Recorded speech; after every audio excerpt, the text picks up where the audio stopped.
Okay, so yeah, right. Let's get started, guys, without any further ado.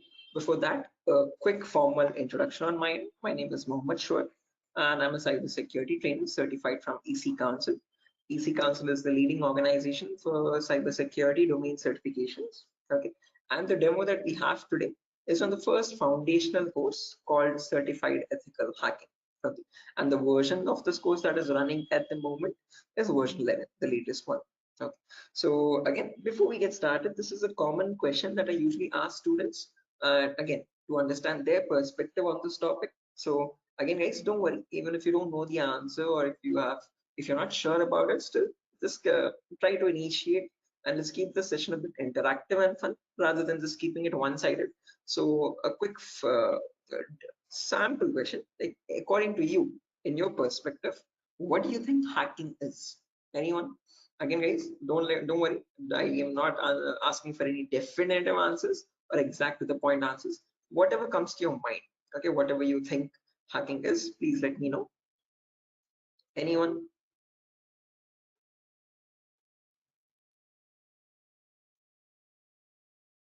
Prior to So breaking the system. trying to breaking the system, is that breaking, right? I mean, did I get it right? Break into To the system access is, Yes, yes, try to to access your personal things like computer, mobile.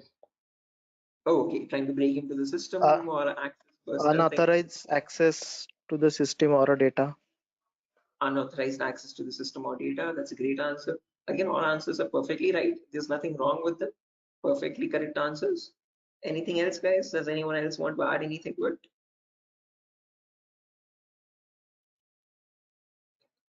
Hmm. Right, perfect. No worries, guys. Thank you so much for those answers. Those are exactly right. There is nothing wrong with them. Okay, but if I had to just add upon that hacking, that definition, I would add it as hacking is the procedure of trying to gain access to information systems. Okay, these information systems could be anything. They could be from as small as a mobile phone to as big as a web application server or a database or the cloud organization as well. Okay, and this is done without the permission or without the consent and knowledge of the person owning those systems. Okay, so if those systems belong to a third party person, that person does not know that someone is trying to gain access to their information or the data. Okay, and this is usually performed by hackers for their own benefit.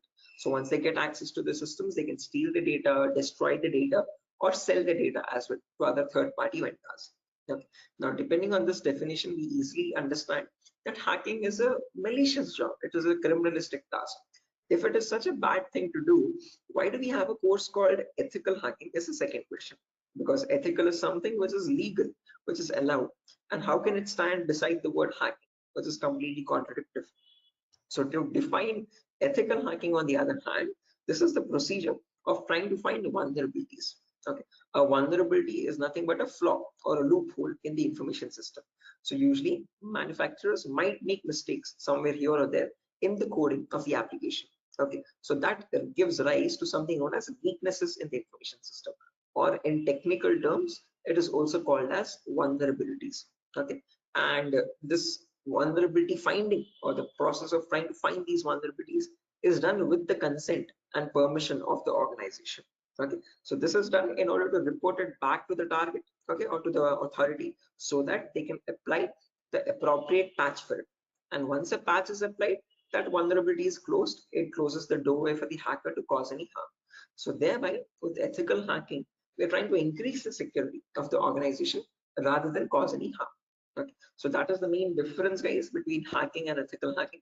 Where in hacking, we are trying to find, again, the hacker tries to take advantage of those vulnerabilities and tries to get information access. But in ethical hacking, you're trying to find those vulnerabilities, you're trying to report them back to get them patched so that you can increase the security. Okay, so I hope these two definitions are clear, guys. Again, if you have any questions or if you have any queries, or if you want me to repeat something, please do not hesitate to let me know. Okay, feel free to interrupt me at any certain point. Okay, so now, depending on these two definitions, guys, of hacking and ethical hacking, we can categorize the types of hackers. So basically, there's three types. There's someone known as a black hat hacker, a gray hat hacker, and a white hat hacker. A black hat hacker can also be termed as a cyber criminal who performs hacking for his own benefit, okay, or sometimes even just for fun. without asking for consent. On the other end of the scale, we have the white hat hacker. Okay, white hat hackers are also known as ethical hackers or penetration testers. These are the people who abide by the laws and policies of the organization, and they work hand in hand with them to find the vulnerabilities and report it back. They do that so that they can secure the infrastructure rather than causing any harm. Now, in between, there's a third category, also known as gray hat hackers. Now, from the name itself, you can figure out they have some qualities of the black hat hacker as well as the white hat hacker, hence a mixture. Okay, so like a black hat hacker, they don't ask for permission before finding the vulnerabilities, but once they find the vulnerability, they report it back to the organization. Okay, and that is done in return for a bounty. A bounty is nothing which benefits them. It could be a financial reward or a reputational reward, anything which benefits them or their careers. Right. Now, all these three types of hackers, whether it be a black hat hacker or a gray hat hacker or a white hat hacker, they perform hacking or ethical hacking in a certain number of steps. Okay. And those steps collectively are called as hacking cycle or cyber kill chain. Okay. Now let me list those steps out one by one so that we can have a clear picture of what the whole course is about, and then we'll briefly discuss about all of them. Okay, so you can ask your questions regarding those. Okay, so the first step that you perform in hacking cycle or cyber kill chain is known as information gathering. Now, certain organizations term this step in different names. They can also call it as reconnaissance or footprinting. Second step is known as scanning. It can also be referred to as enumeration. Third step is gaining access. Fourth step is maintaining access. And the last step is known as reporting or clearing traces. Now, the reason I've specifically mentioned "or" in the last step over here is because that is where it makes all the difference between the white hat hackers and black hat hackers. If you are a white hat hacker or an ethical hacker, you would perform the first 4 steps and then you would generate a report with all the vulnerabilities and the solutions for that and submit it to the organization. But if you're a black hat hacker, obviously you're not going to submit the vulnerabilities, but you're going to take advantage of them. You're going to attack the system, get access to the data, steal the data, and then remove all the evidences, which is nothing but clearing the traces or removing the footprints. Okay.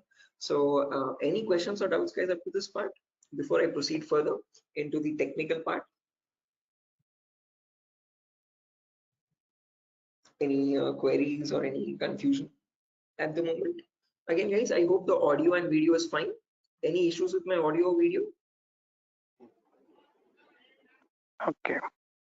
What is this enumeration, sir? Again, yeah, we'll be coming to that, guys. We'll discuss each of these steps one by one so you have a better understanding of what all of them are. Okay, at the moment, until now, here there are no questions, right? Because I guess there's some issues with the audio or video. Some people are exiting and rejoining again. Any issues, any technical issues with my audio or video at the moment? Okay, perfect. Sir, your voice is breaking. Oh, my voice is breaking. 1 second, guys.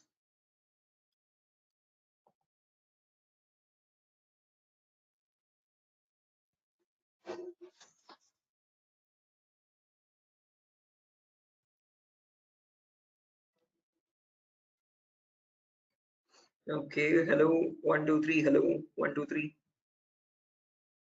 Now it is Guys, okay. it's okay, right? Right, perfect. Clear, sir. Right, let's proceed now, guys, and understand each of these steps one by one so you have a clear picture of what they are. So the first step is information gathering. Again, as the name itself suggests, this step involves the hacker or the ethical hacker to gather as much data as possible about your penetration testing target. Okay, and all this information is gained passively. What I mean by passively is that you get this information from other third-party sources rather than contacting the organization directly. Okay, so for example, if I have a target like wipro.com, about wipro.com, I'll start searching online for all the material for it, okay, or the data regarding wipro.com servers. Okay, the main question is, what kind of data are we talking about over here? And this is the information that we require. So firstly, we try to figure out all the IP addresses and the range of IPs used by the Wipro's main servers or the secondary servers. Then the who is records to understand who is hosting wipro.com and since when has it been hosting itself. Then the DNS records to understand what information is stored in their DNS servers, domain name servers. Then employee details such as their contact numbers, their email addresses, their usernames and passwords which are leaked, and their home addresses if possible, and so on. So then the domains and the subdomains of Wipro's website, and the operating system information, like what OSs are being used by the servers that are linked with Wipro.com. Now, trust me, this guys, that all this information is available online to be gathered. So if I show you a very basic example, let's say if I wanted to find the DNS records for Wipro's organization, all I have to do is go to the browser, and in the browser, I can search for a website called DNS Dumpster. This website is available for free for anyone to access. You can click on the first link, and over here you can just search for Wipro.com, and you can click on search, and now this is going to fetch and give you all the information about the Wipro's DNS servers. So first things first, it tells you where the Wipro servers are being located on the geolocation map. So it tells us that there are 4 DNS servers for Wipro. As you can see, these are their host names, exact host names, and these are the exact public IPs.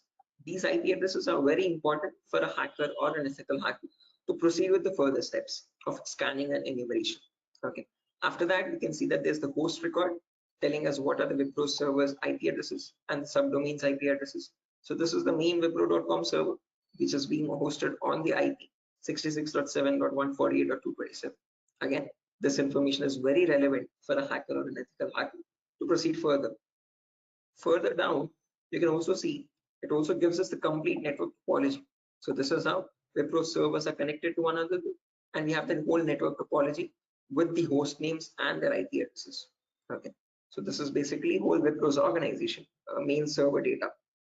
So again, this data is readily available, guys, for anyone to be accessed. That is not the vulnerability. Wipro themselves manually give out this data so that everyone around the world can access their servers. If this information is not given out, not many people will be able to access Wipro services and the website. Okay, the giving out of information is not wrong over here, but not checking if the information that you're giving is secure or not is the vulnerability. Okay, so we have to see that whatever Wipro is disclosing, all these servers one by one are completely secure. Okay, after information gathering is done, then we go to the next phase, which is known as scanning or enumeration. Now, one of you asked me what scanning or enumeration is. This is nothing but trying to get some extra information about the target by making active connections. What I mean by active connections is that you will directly connect to Wipro servers, and from them you will try to fetch the information. Okay. Similarly, when we talk about enumeration, that is about gathering as much information as possible about all the services that are running on the target organization. So in a Wipro's organization, you might have DNS servers, DHCP servers, SNMP servers, Telnet servers, SSH servers. These are the multiple servers, multiple web servers, or multiple other organizational servers. So about each of that server, you need to get information, like what version of services are they running and what applications are they running. So enumeration is trying to gather information about all the servers one by one by making active connections with them. Okay, so you're directly going to ping those servers and you try to fetch the information from them directly rather than contacting any third-party organization. Now, when we talk about scanning or enumeration, there are 3 types of them. There's something known as network scanning, then port scanning, and then finally vulnerability scanning. In network scanning, we can try to figure out on the target network what all devices are active. Okay, so what operating systems are they using, what servers are available, what client operating systems are there. So trying to understand what all devices are they using, IDS, IPS, routers, switches, what all devices are there. On those devices, then you perform port scanning. Port scanning is where you try to figure out what ports are open, and on those ports, what services are there running. Okay, what applications are there running. Then finally, on those services, are there any vulnerabilities? Are there any weaknesses that you can attack on? So during this phase, we'll be using 2 important tools called Nmap and Nessus. So if I just search for enable Nessus over here, this is the tool that is used in organizations as well. So if I click on the first link, as you can see, this is Nessus Professional.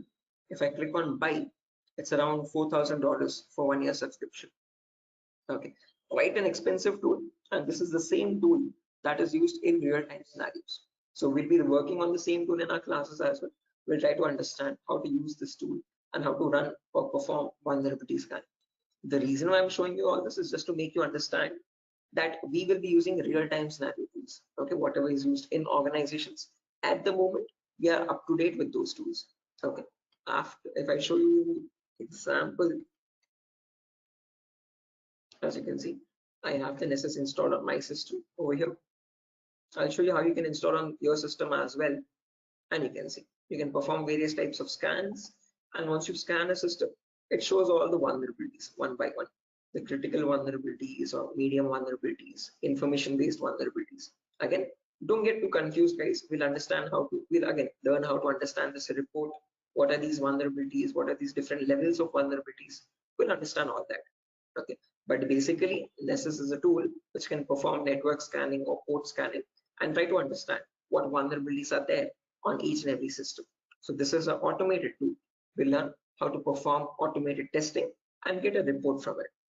Once you get a report, you need to perform manual testing also. Okay, and that is nothing but our next phase, which is gaining access.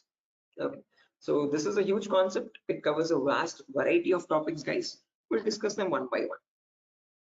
Okay, so the first topic that we'll be learning in gaining access is system hacking. So in system hacking, we'll understand how we can crack or bypass a Windows operating system password. So if you have Windows 7 or Windows 8 or Windows 10 or Windows 11, does not matter. Okay, whatever operating system you have, how do we crack that operating system? How do we get the information about their passwords? If you are unable to get the passwords, how can we bypass authentication and get access to the internal files is what we learn in system hacking. After that comes malware attacks. Malwares are nothing but, in short, malicious softwares. So we'll practically learn how to create each of these malwares, whether it be viruses or worms or trojans, spyware, whatever it be. We'll understand how malwares are generated and how we can protect our system from malwares. Or if there is a malware already installed, how can we detect that malware and prevent it from running further or causing any further harm. Okay, then there's a bonus topic called malware advanced. This is again not included in the CH curriculum. We have just added it as a bonus topic for students to have better understanding about malwares. In this, we'll be sharing the resources to understand how you can create your own malwares by using Python program. So just in case if you know Python, well and good. If not, also not an issue. We'll be sharing the resources as extra material to understand. So if you are interested in malware development or so, this is a very important bonus topic for you. After that comes network penetration testing. In this, we'll learn all the common network attacks. So in a network, you have multiple, again, devices, IDS, IPS, multiple different types of servers like mail server or DNS servers, DHCP servers, SNMP servers, and so on. So we'll understand how to check for vulnerabilities on each of these servers. Along with that, we can perform a few attacks as well. Sniffing attack, man in the middle attack, denial of service attack, or distributed denial of service attacks, DDoS. Okay, and hacking Wi-Fi routers, trying to crack the password of Wi-Fi routers and getting access to those routers. All this comes under network penetration testing. Okay, all the common attacks that we can perform in a local network. After that comes social engineering, where we learn how hackers create fake websites. Okay, whether it be facebook.com, instagram.com, twitter.com, or flipkart.com. How are hackers creating fake login pages? And from those fake login pages, how are they getting the passwords, credentials? So we learn what phishing attacks are, what are the other social engineering attacks through which hackers manipulate victims into getting their passwords. Okay, so we learn all that, and we'll also understand how to prevent these attacks, how to distinguish between a fake page and an original page, and so. After that, we have web application pen testing. In this, we learn all the common vulnerabilities that exist on websites. So again, websites also have some weaknesses, okay, on which attackers can exploit and try to get access to the internal web server data or the internal database data, and so on. So to list out a few, there's vulnerabilities such as SQL injection, cross-site scripting, broken authentication, file upload vulnerability. Now, might sound very technical, guys, but these are the weaknesses using which hackers can get access to your information, to your passwords and usernames. Okay. After that, finally comes hacking mobile phones, where we learn how we can hack an Android phone and get access to that Android phone remotely. After gaining access is done, then we have maintaining access and clearing, again, maintaining access, reporting and clearing traces, where we learn how we can maintain persistent connections. So if the target is restarting his system or shutting it down and starting after a very long time, How do we get access to that data? How do we still stay connected to the victim machine? Is what we learn in maintaining access. After that comes reporting of creating traces, where I'll show you how you can generate a report and submit to your client or submit to your organization, or how do you remove the evidences. So this course is designed in such a way where we learn both the perspectives of a black hat hacker as well as a white hat hacker. Okay. And it's designed in a completely practical way, no theoretical nonsense. Every day we'll have a class for 1 hour where the first 20 minutes we'll discuss the theoretical part, understanding what that attack is or how to prevent that attack. And then the remaining 40 minutes we'll discuss the practical part of it, okay, with real-time scenario tools. To list out a few tools, we'll be using this tool such as Nessus, we'll be using Nmap, we'll be using Burp Suite, we'll be using the whole main Kali operating system, okay, which I have over here, as you can see. Okay.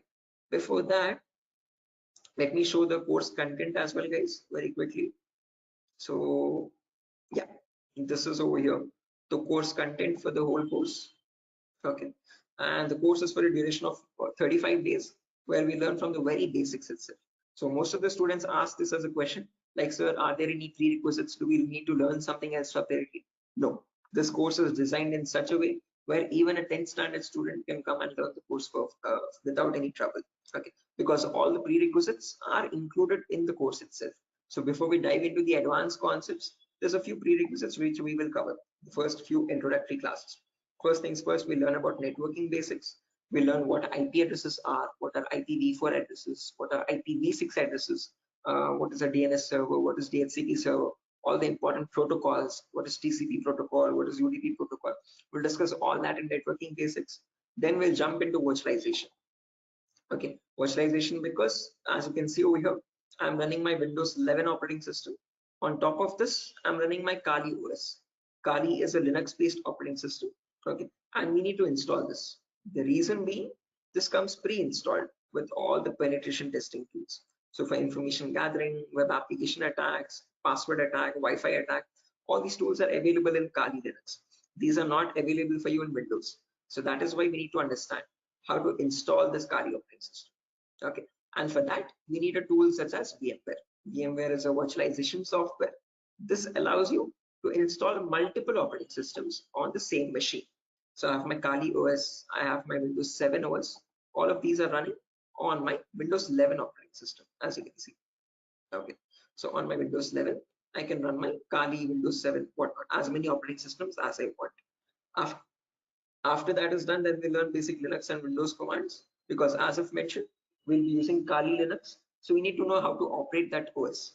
Okay, so we'll understand what the basic Kali commands are. We'll get familiar or comfortable with the Linux environment, and then we'll dive into the advanced concepts.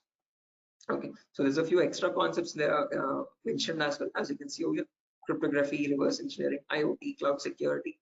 These are not mentioned in the presentation for us, but these are all the topics that we'll be covering.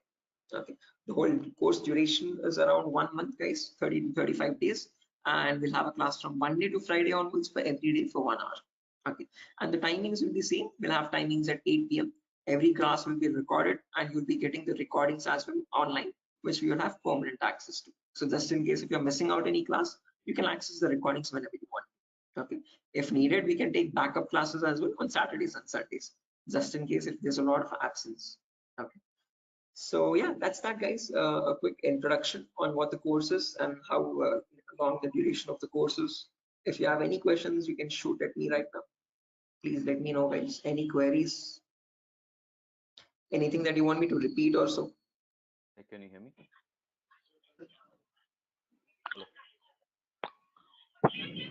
Hello. Yeah, hi. Sir, why we use that websites that you show before this PPT?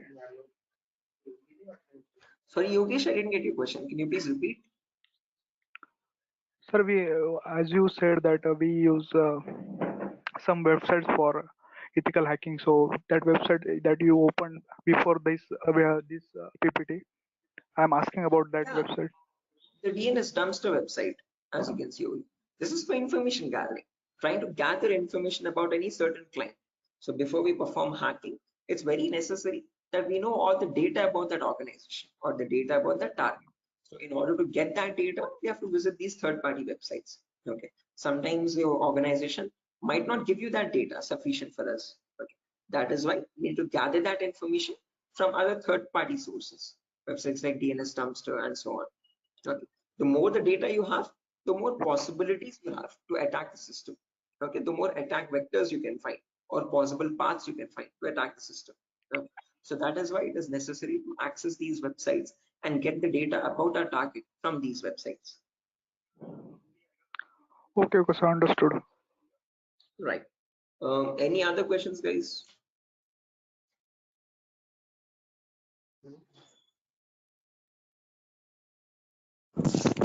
Sir, which type of penetration testing we are going to learn here? Again, CEH is a very comprehensive course, guys. We're not going to be going into any advanced level penetration testing, but we will learn all the kinds of, whether it be web application pen testing or network penetration testing or system hacking or Android pen testing. We'll be covering the basics of all of them. This is a course designed for people who are completely new to cybersecurity, and we can't leave out any endpoint. So we need to understand how to perform network security testing. We need to perform web security testing, Android security testing as well, and Windows or Linux security testing as well. So we'll be learning all of them one by one. Okay, we'll be covering each and every endpoint that is left, as you can see over here in the course content. Okay, but as I've mentioned, we won't be going in depth of all of them. We'll learn how to check for security vulnerabilities, basic vulnerabilities, and how to remediate them, how to remove those vulnerabilities. Okay, if you want to learn about any advanced after CEX is done, then you can go with advanced courses such as web application pen testing for bug bounty. This course is specifically designed only for website security testing. So in this, we'll be going with OWASP Top 10. Okay, this is an organization which gives you the list of necessary vulnerabilities that you have to test for, and this course only focuses on web applications, nothing else. Okay, so after CEX is done, then you can choose a specific domain, and depending on your interest, you can choose your specialization. Okay, whether it be website security or Android security or network security or cloud security and so on. So Okay, sir. Thank you. right. Any other questions, guys? No, sir. Right. Okay. After So course completion, certification provided. yes, if anyone is interested in writing the CEH certification as well, we provide support for that also. There's complete pass guarantee. So I usually handle the certifications myself. So if you're planning on writing a So this is certification, job guarantee.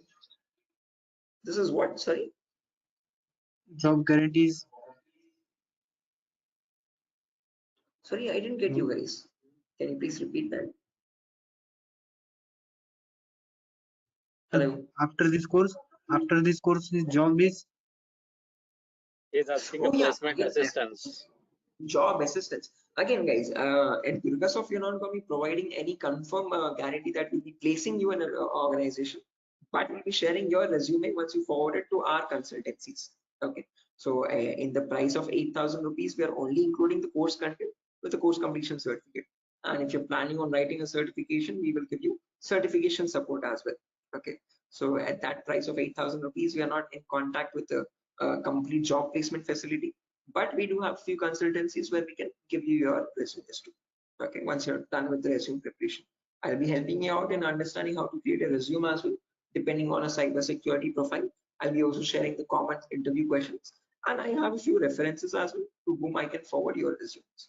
Okay, and again, we will be giving you the interview calls, and you can start attending interviews over there.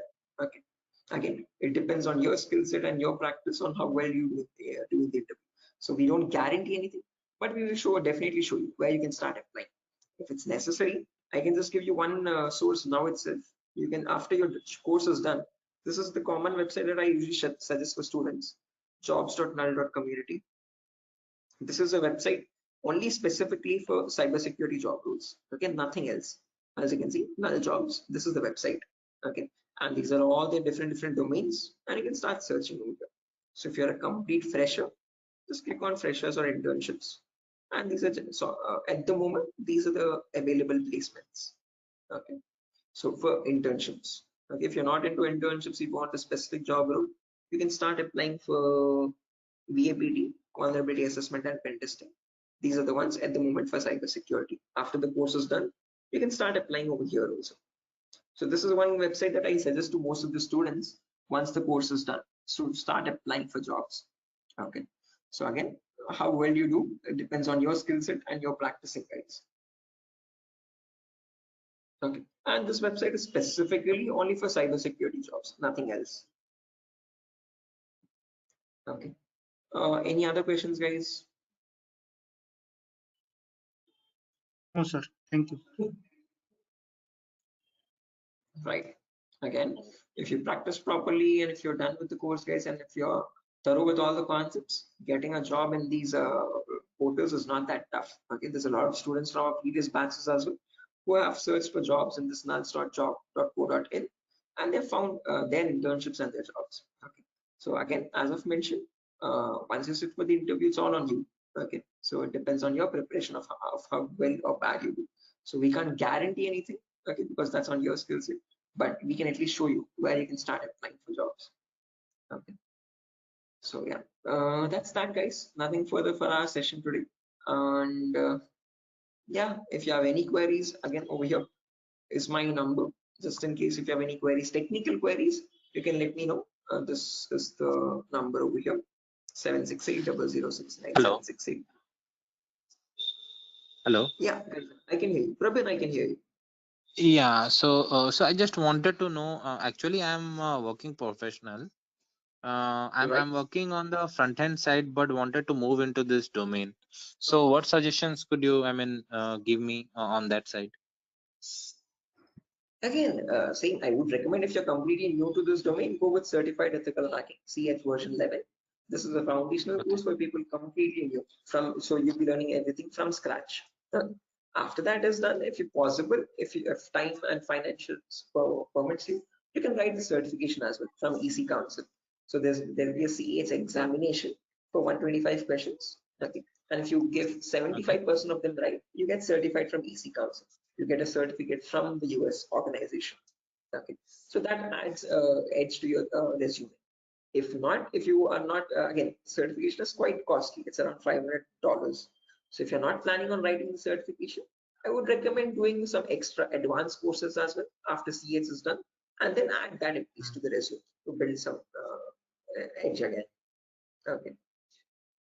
Okay. And is there any coding involved here, or is it into completely into, the No, security part? not at all. In CEH, you don't have any requirement for coding level language. But if you're planning on going for some advanced courses like web application pen testing or mobile security testing, there you might need to have some basic knowledge. Okay. So when we talk about web application, it is necessary that you have basic knowledge on HTML and JavaScript. Okay. But when we talk about CEH, the foundational course, for this we have no requirement for any coding level language knowledge. Okay. And what kind of roles we can apply after the completion of this course?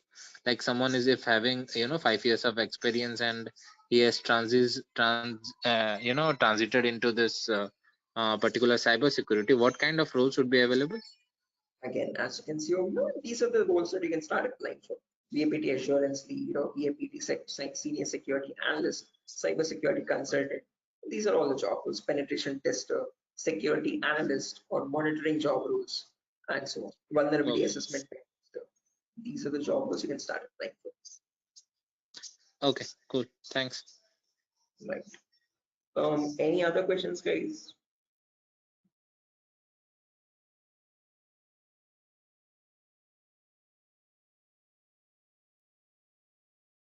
Right. Assuming there's no more questions, guys. So yeah, that's that for a session. Nothing further. Again, we'll be starting the course from Monday onwards, guys. Tomorrow and day after tomorrow, we'll be having the same demo. So just in case if you have joined late also, you can join tomorrow as well at the same time. And if not, you can directly join the course on Monday. Okay. If you have any further technical queries, guys, here's my contact number as I've mentioned already. Although if you have any queries regarding the course date or again course fees regarding that, you can contact the institute. Okay. So yeah, that's that, guys.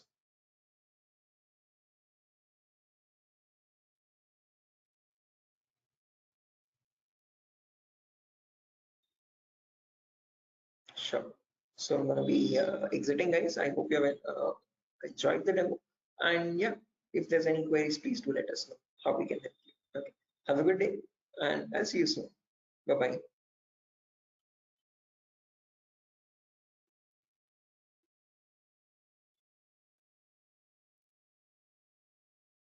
Thank you, guys. Thank you.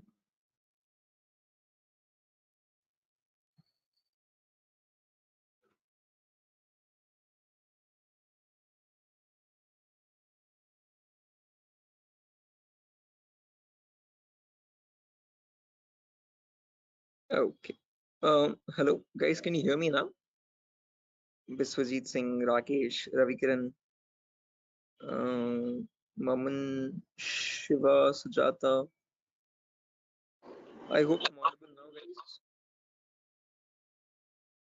Yeah, Biswajit. Can you hear me now? Yes, we can. Right, perfect. So let's just wait for 2 more minutes, guys, for the other people to join as well. And then we'll be starting the session. Until then, if you have any queries or if you have any questions before we start the session, you could please let me know.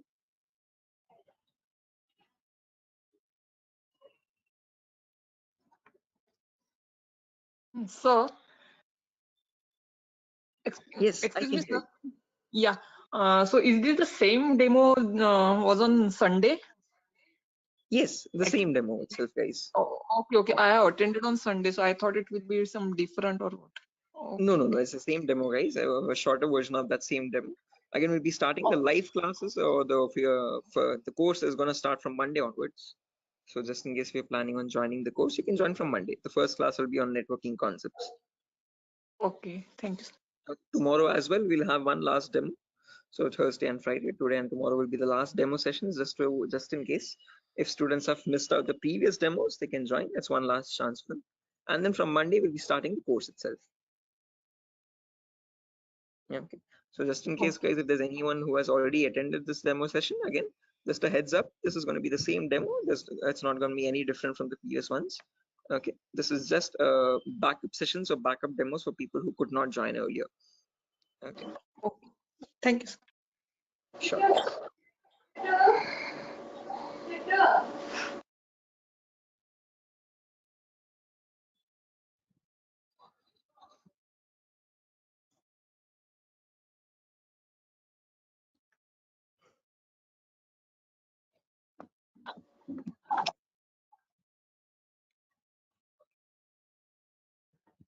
Sir, it means I can directly join on Monday because yesterday I was also present. Yeah, sure, guys. Again, as I've mentioned, it's the same demo. It's not gonna be any different. So this is only for people who are completely new to it, who have not attended the previous demo sessions.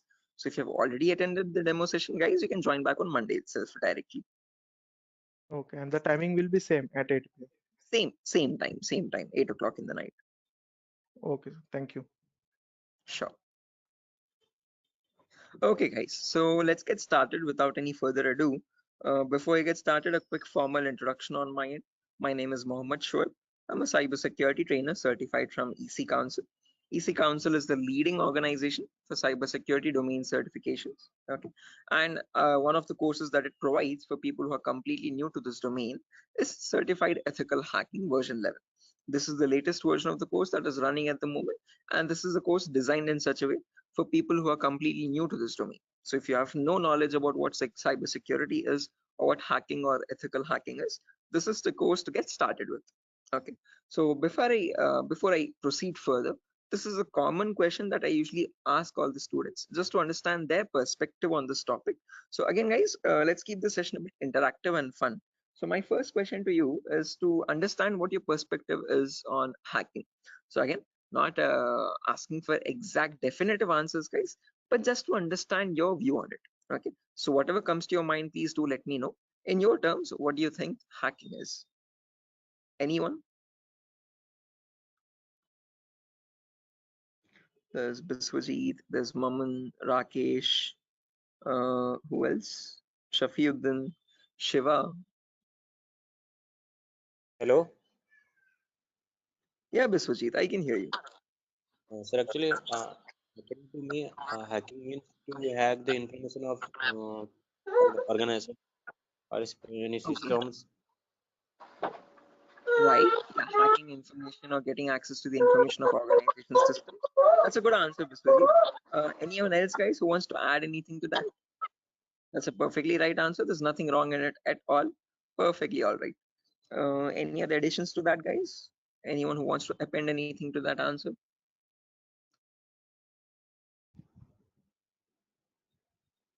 Okay, no worries. Shiva, you were about to say something? Your mic was unmuted for a while. Did you have an answer?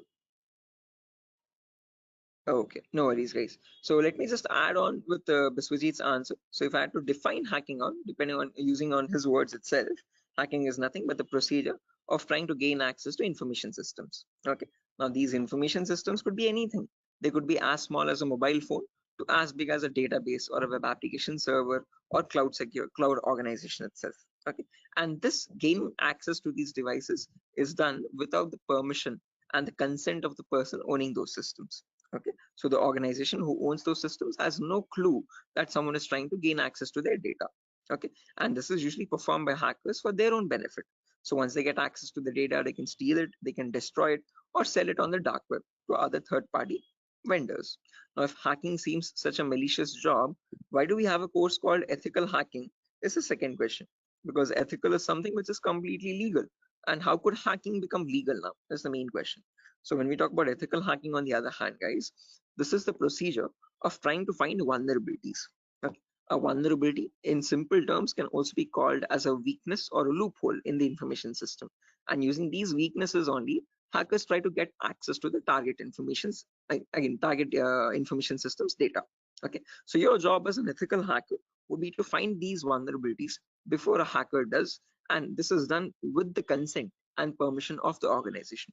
So once you find these vulnerabilities, you have to report it back to the organization so that they can apply the patch for it.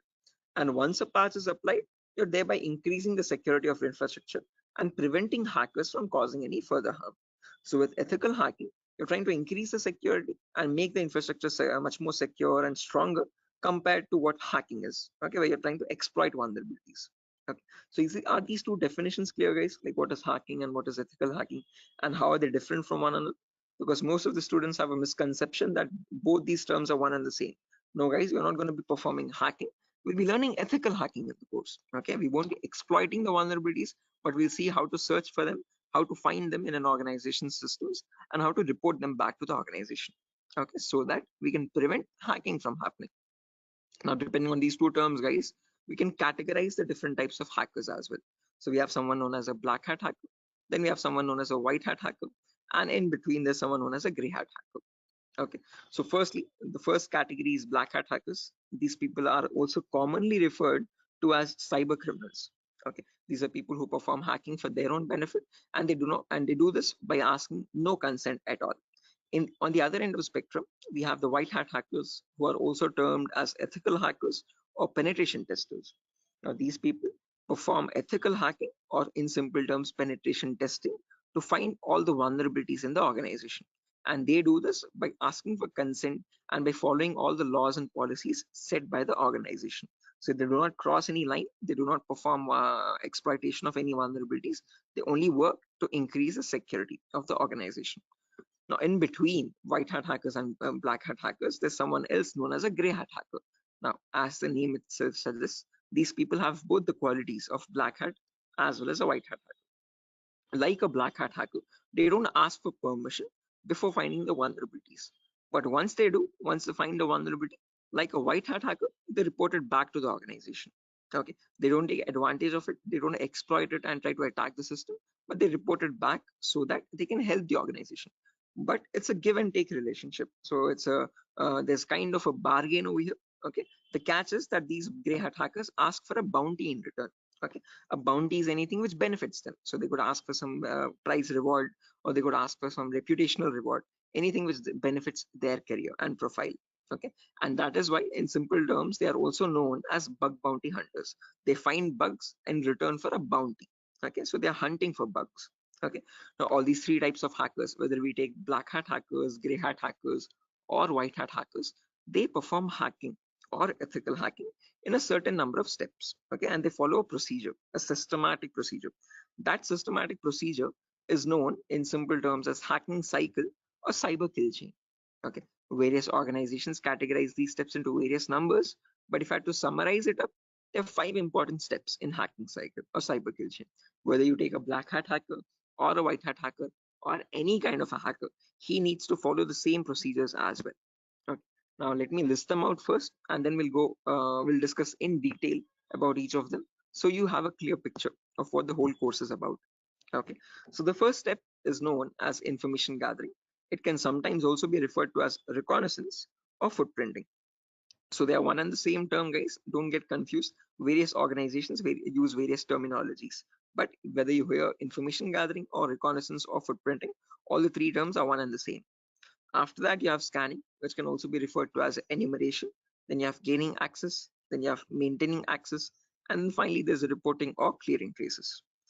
Now, the reason why I've mentioned or over here in the last step in capitals is because to make it a note to understand that this is the only step where you have a difference between black hat hackers and white hat hackers. Now, whether you are any kind of a hacker, whether it be black, white, or gray, the first four procedures are to be followed mandatorily. So you have to follow those first four procedures in the same order.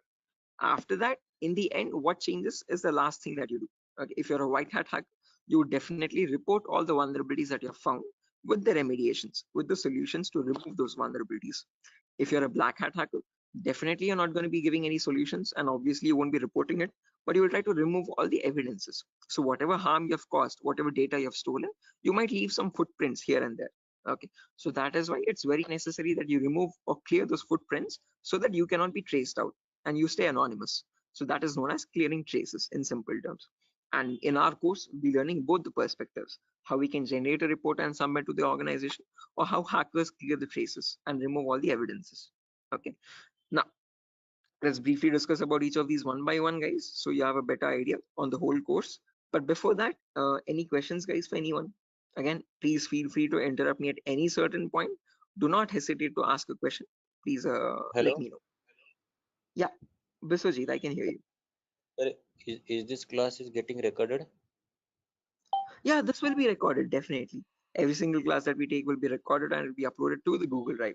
So even once we start our course as well, the whole duration of the course, every single day we'll take a 1 hour class, and each class will be recorded and uploaded to the Google Drive. So that Okay, just sir. in case if you're missing out, if you're absent for a session, you can access the recordings whenever you want to. Okay, okay, sir. Actually, from the starting, you told about hacking and ethical hacking. So, Mhm. could you please briefly tell me? Hacking means like you're hacking the particular credence, some credential information, like something personal information you are hacking. But ethical hacking was that. Oh, I did not get it properly. Good question. Again, Biswajit, when we talk about hacking, this is something that cyber criminals perform.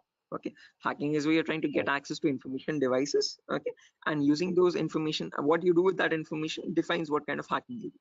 Okay, so in ethical hacking, we are trying to understand how hackers are hacking that information. So what are the procedures are they following, and how are they actually finding that vulnerability, and how are they checking for those vulnerabilities on the systems? Okay, so Okay, we as ethical hackers try to find those same vulnerabilities that hackers use, and we try to rectify those vulnerabilities. We try to apply the patches for them. Okay, so that, just like that, how that means hackers do it, we are going to do it that in an means ethical manner. Yeah, okay.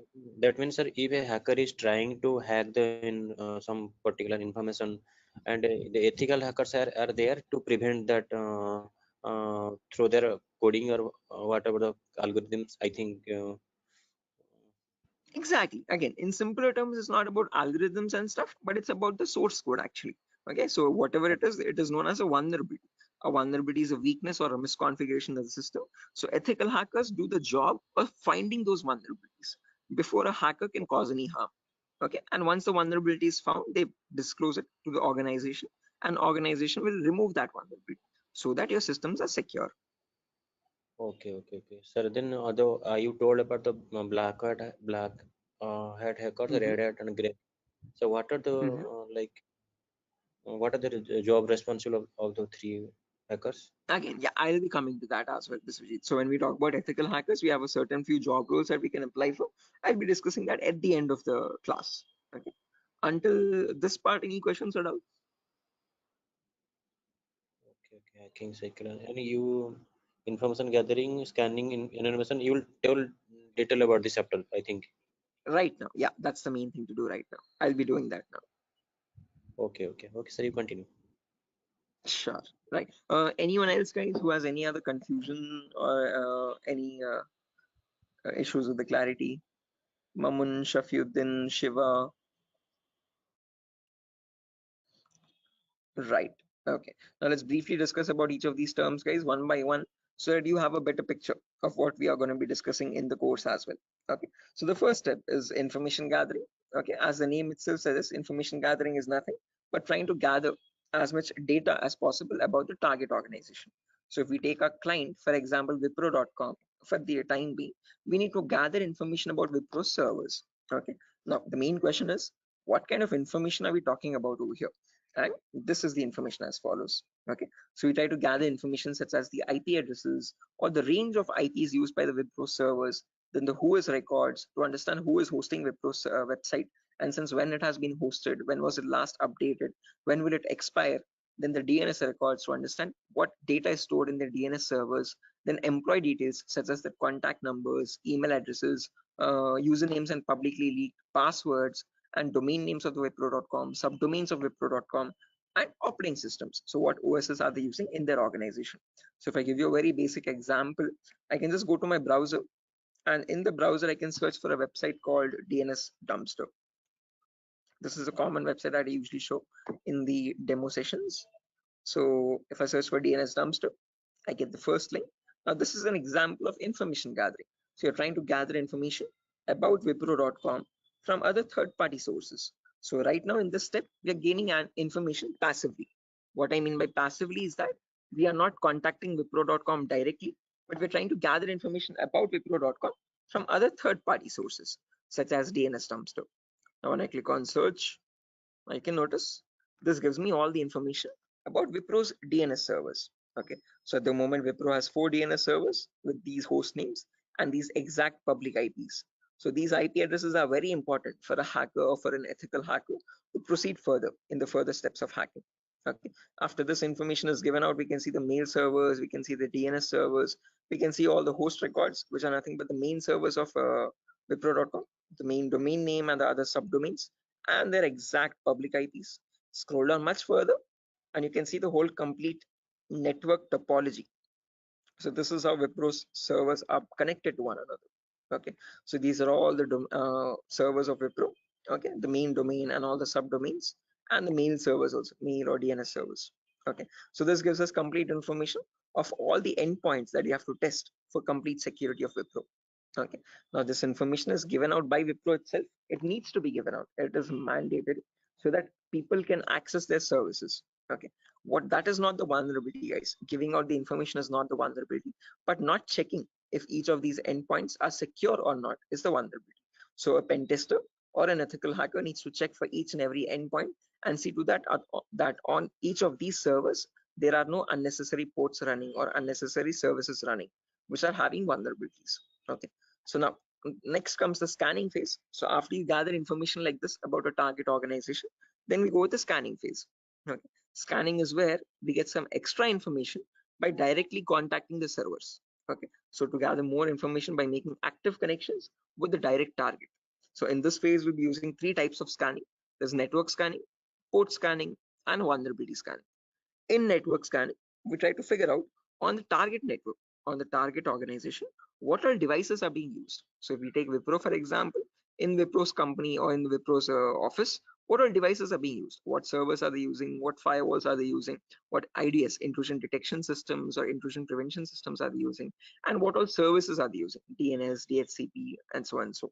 Okay, once we know that, then we perform port scanning to figure out all the services as well and their version details. So if they're using DNS service, what version of DNS are they using? If they're using mail services, what mail services are they using and what versions are they? Okay. Finally, perform vulnerability scanning to find the weaknesses on those servers. So if there's any application with an inbuilt weakness, or if there are any misconfigurations like weak password or default unnecessary ports open, all that comes under vulnerabilities. So we scan for vulnerabilities by using some automated tools. Okay. So if I go to the browser now, I can show you one of the very important tools, which is Tenable Nessus. So this is the same tool that is used in organizations, guys. As you can see over here, quite an expensive tool as well. If you click on buy, You can say it's around $4,000 or so for 1 year subscription, and we shall be using the same tool in our lab setup in our classes. So let me show you how the tool looks like. Admin password. Yes. So again, default password, default credentials, policies, scan templates. So this is how your Nessus tool looks like, guys. So this is capable of performing your network scan or port scan or vulnerability scan, and gives you the list of vulnerabilities. So once you perform a scan, it shows you in your network whatever devices are there, what vulnerabilities are there on those devices. So it categorizes the weaknesses on the system in 5 levels: information, low, medium, high, and critical. So if a company has any critical vulnerabilities, it means hackers can easily get access to their servers. Okay, so we'll understand how to perform vulnerability scanning, how to know if a system has any vulnerabilities, and if hackers can hack their organization so easily. Okay, if they can hack, how do we provide the solutions is also what we learn. Okay, after scanning is done, then we go with the next phase, which is gaining access. Now this is a huge concept, guys, covers a lot of variety of topics, and these are the topics as follows. Before I proceed further, any questions or doubts up to this part, guys, in information gathering or scanning?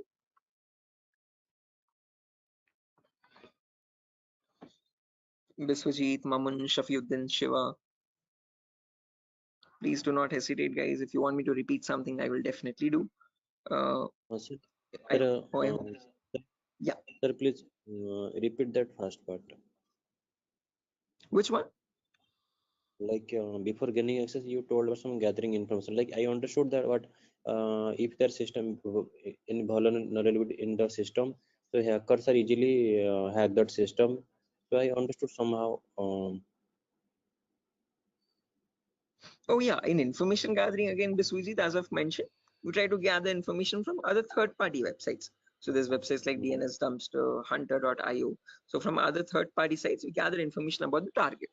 After that, then we perform scanning. So we directly get access to target servers or whatever target it is, whether it is Wipro.com or so and so. Okay. And in their target organization, we perform the scanning to figure out in their network what devices have what vulnerabilities. So in my local network, I have scanned for 3 devices, and in each of these devices, I can see the weaknesses on each system. Okay.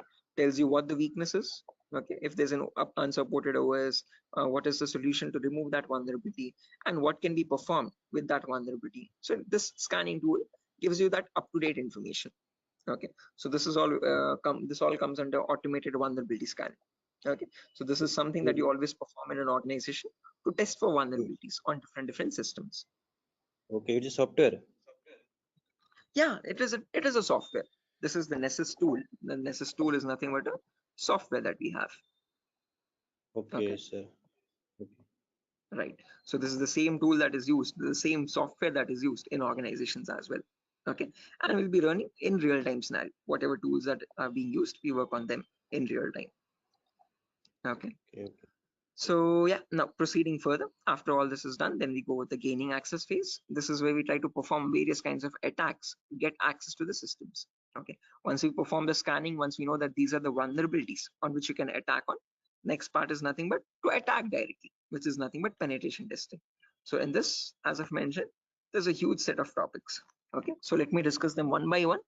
So first topic that we'll be discussing is system hacking. So in system hacking, we learn how we can hack or crack or bypass a Windows operating system password. So whether it be Windows 7 or Windows 8 or Windows 10 or Windows 11, doesn't matter. How do we crack or how do we bypass the password is what we learn in system hacking. So if your system is password protected, how can you crack and understand what the password is in clear text? Or if you're unable to crack it, if it is too tough to crack, how can you bypass that password and still get access to the internal files is what we learn in system hacking. After that comes malware attacks. Malware is in simple terms are nothing but malicious softwares, and we'll practically know how to create each of these malwares. So people think that viruses are on the only malicious software available on internet, but that's a misconception. We have multiple malicious softwares. We have viruses, we have worms, trojans, backdoors, spyware, rootkit, whatnot. There's tons and tons of malwares, and there's thousands and thousands of malwares added every single day. So we'll practically learn how to create each of these malwares and how to prevent our system from getting attacked by these malwares, or how to detect for malwares on our system. Then comes network penetration testing. Okay. in network pen testing, we learn all the common network vulnerabilities. Okay, so in an organization, in a local network, there are multiple services. There's DNS service, Telnet service, SMTP service, DHCP service. These are all the services or protocols used in a common organization. So we learn how to test for weaknesses on each of these servers. And after that, we'll also learn how to perform network attacks like sniffing attack, man in the middle attack, DOS attacks, or hacking Wi-Fi routers and cracking Wi-Fi router passwords. All this comes under network pen testing. Then comes social engineering, where we learn how to crack passwords from websites. Okay, so how do hackers make fake login pages, Facebook page, Instagram page, or a Flipkart login page, bank login pages? How do hackers get your passwords from these pages? Okay, how can they create fake login pages and send them to the victims and perform phishing attacks? All this comes under social engineering. Then finally comes web application pen testing, where we learn all the common website weaknesses. Okay. Is this useful for SOC analyst role? Yeah, Shafiuddin. We'll be discussing a very basic tool called Splunk as well. That is very important for your SOC analysis role. Okay. SOC is nothing but Security Operations Center, guys, just in case if anyone is confused. Okay. In SOC job roles, we usually see how to monitor and detect threats. Okay. Threats are nothing but attacks. Okay. So for that, we'll be discussing a very basic tool, a very important tool actually, but the very common tool used in SOC, which is Splunk. So this course was helpful for that as well. Shafiuddin. Okay, now after that, coming back to our topic, guys, as I've mentioned, we'll be discussing web application vulnerabilities, where we learn all the common website weaknesses. Now again, this might sound a bit technical, guys, okay, but these are a few common weaknesses that exist, such as SQL injection, cross-site scripting, broken authentication, file upload vulnerability, and so on. So these are the weaknesses that hackers use to get access to the web server, okay, or the databases in the backend. Okay, after that, we have hacking mobile phones, where we learn how to hack or crack an Android application phone. Okay, so how do we use Trojan attacks and get access to the Android phone remotely? Okay, after this is done, then we have two small topics, which are maintaining access and reporting or clearing traces. So this is the most important concept, guys, gaining access. After that, we need to know how to maintain persistent connections. So how do hackers maintain a connection even if the system restarts? Okay, is what is known as maintaining persistent connections. After that, we have reporting or clearing traces, where we'll see how to generate a report and submit to the organization. Or if you're a black hat hacker, how do they remove all the evidences? How do they clear the traces? Okay. Now, since not everyone is from a technical background or might not be from a technical background, we will discuss a few prerequisites as well. Okay. So the course is designed in such a way where you don't have to learn anything separately from outside. So if this is in a way to even a 10th standard student to understand this course in a simple and sufficient manner. Okay, so before we dive into all the advanced concepts, we'll be discussing these 4 prerequisites or 4 to 5 prerequisites. So first we'll learn basically what ethical hacking is, or how is it different from hacking. Then we learn virtualization. Okay. The reason why we need to learn about virtualization is because we'll be using a tool called VMware. So as you can see on my desktop, this is my Windows 11 operating system, and on this I have my VMware application. Okay, this VMware allows me to run multiple operating systems on one single machine. Okay, so as you can see, I can run my Kali OS, I can run my Windows 7 OS, Ubuntu OS, and so on. So, okay, the reason why we need virtualization is because we need to run something known as Kali Linux. This is a Linux operating system, guys. Okay, and this is very important for us because this comes pre-installed with all the penetration testing tools. Okay, for hacking tools or ethical hacking tools. As you can see over here, there's information gathering tools, there's web application testing tools, there's password attacking tools, Wi-Fi attacking tools, and so on.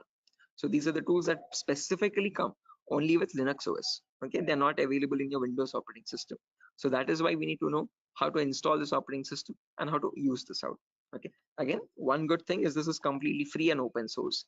Anyone can download this operating system from the official website kali.org. Kali.org. Okay, so how to download this and how to install this is what we learn in the virtualization class. After that is done, then we will go with basic Linux and Windows commands. So as I've mentioned, Kali is a Linux OS. So we need to understand how to use a Linux operating system. What are the basic commands in Linux and how is it different from Windows operating system?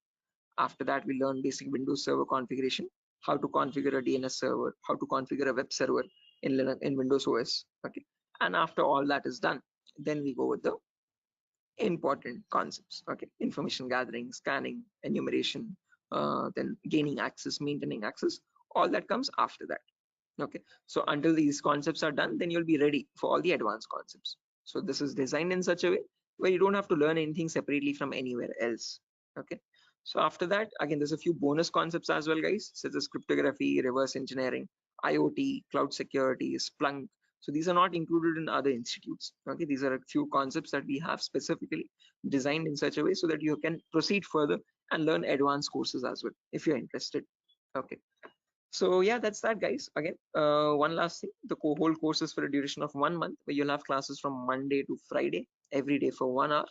Okay, and every class will be recorded and it will be uploaded to Google Drive.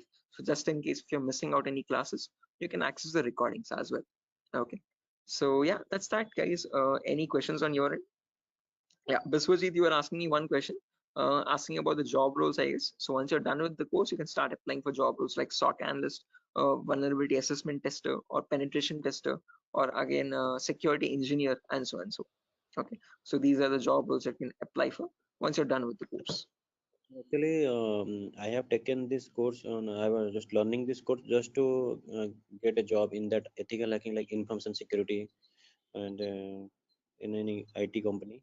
So actually, sir, as I came to know that, sir, is there any like coding algorithm required to just like to do such kind of activity in Good ethical question. hacking? Great question. This is a very common question that is frequently asked by students, that do we need any coding knowledge required for this course? Definitely not. So, sir, in CEH we will be discussing again. We will be primarily focusing on Linux operating systems. So we need to know how to use a Linux OS properly. Okay, so that is the only requirement which we will be learning throughout the course. Okay. Other than that, you do not require any coding level language knowledge at all. Okay, so coding or development knowledge is not at all necessary. Wherever it is, we will be discussing that basic necessity of it. Okay, so there are certain topics where we have a topic called malwares. So in this we learn how to create malwares. Okay, so in that one topic will require basic coding language knowledge, but again, that itself I will myself be teaching it. Okay, so you don't need to learn anything separately from anywhere else. And other than that, this one topic malware, we won't be using coding language at all anywhere. Mhm. So, so Ajay, actually, I am doing job in Linux support, like technical support. That's great. This is going to be a lot easier for you then. Mm. So actually, that's why I want to change my career, change my like next job into information security on the doing ethical hacking courses. Yes, I one more thing that, sir, is it necessary to get the certification on ethical hacking, like you have done something Right. hack? Again, it gives an edge, Biswajit. It's better to have a certification. If you're not going with certification, I would recommend you learn a few extra courses as well. Okay. After certified ethical hacking is done, then go with one advanced course, one specialization course like network security or web application security or so and so. So that will add you some much more value to your certification. Okay. So into your resume actually. Okay. So it's better to have certification, but if you're not having certification, just to increase or broaden your skill set, learn an extra course after CH in cybersecurity itself. Okay, there's many streams. Okay, we provide web application security as well, testing. So you can join this course as well, just in case if you're not doing a certification. Okay. Okay, okay, okay. So after that, web application security is another course. Yes. Okay, okay. Okay, sir. In this course syllabus, sir, what we will learn totally, overally, what we learn, how much we can work in a company? Again, as I've mentioned, CH is the foundational course, so you'll be learning about all the endpoints. So you won't be focusing on one of them, but all the comprehensively all endpoints. So we'll learn network security also, we'll learn wireless security also, we'll learn Windows and Linux hacking also, we'll learn Android security also, and we'll learn web Mm. application security also. But in CH, one thing is you are going to be like a jack of all trades, master of none. So you're not going in deep, you're not specializing in any one of the fields, you're learning about all the fields. After that, you can choose one specialization and you can focus on that. You can either go towards web security or cloud security or network security. Depends on your interest, Okay, okay, okay. Understood, sir. right? Then that will the final and long-term career. Long term, yes. Okay. To get started first, usually in cyber security, you usually get monitoring job roles for a few months. Okay. After that, Okay. then you can go into deeper course. Mamun, are you going to teach all security courses? Yeah, I'm the same tutor, Mamun. So after CEs is done, if you're planning on going with cloud security or web application security, we provide those as well. At the moment, mobile and network is not included, but just in case, since there's a huge boom, there's a huge requirement for web application. So that also I provide. Okay. Okay, sir. You can go with 1 year experience, Shafiq, not more than that with CEH. But if you like add a few more courses after that, like after CH, if you do web application and also, you can add a couple years experience, like 2 or 3 years of experience as well. Okay, because you need to know more tools with such years, which that huge years of experience. They will ask you what tools you have worked on. Okay, so it's better you have a few knowledge on those tools. So with more the courses, you get more experience with different tools. Okay, sir. So will you please help with practically all the things? Again, the whole course. Oh, is it back-to-back training? Yeah, Mamun. Again, after the CH is done, I usually take separate classes for web application students as well who are interested to join that. Okay, so that will be a back-to-back session directly.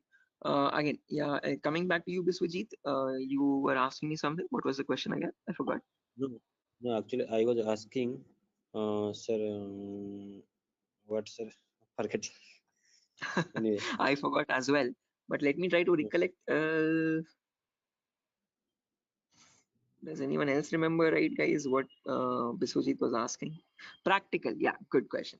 So again, the whole course is designed in such a way where it is 20-40 ratio, guys. So out of all the 60 minutes that we have every single day, the first 15 to 20 minutes will discuss the theoretical part. The remaining 40 minutes will discuss the practical part itself with real-time scenario examples. I'm not going to be boring you with theoretical knowledge. Only in the demo class and only in the first few introductory classes we'll discuss theoretical concepts. Once we start from the information gathering, everything is going to be completely practical based. Okay, with tools that are used in real time scenario. Are you teaching cloud security? Yes, I teach cloud security as well, Biswajit. Okay, but again, as I've mentioned, that is usually taken up after CH is done.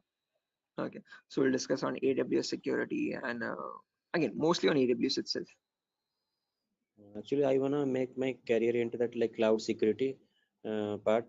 That's why I was thinking how much practical you will teach here and how much we can be skilled enough in this course, so that we can be confident enough while attending the interview. So, will you please discuss on about the some like mock interview questions and resume building? Definitely, I will help you. I will send you sample resumes as well to understand how to create a resume for a cyber security profile. Okay, and along with that, I'll also share the commonly asked interview questions. So I have a PDF document prepared for that specifically, which I share with all the students after the course is done for all the cyber security related interview questions. Okay, so I'll be sharing all that as well.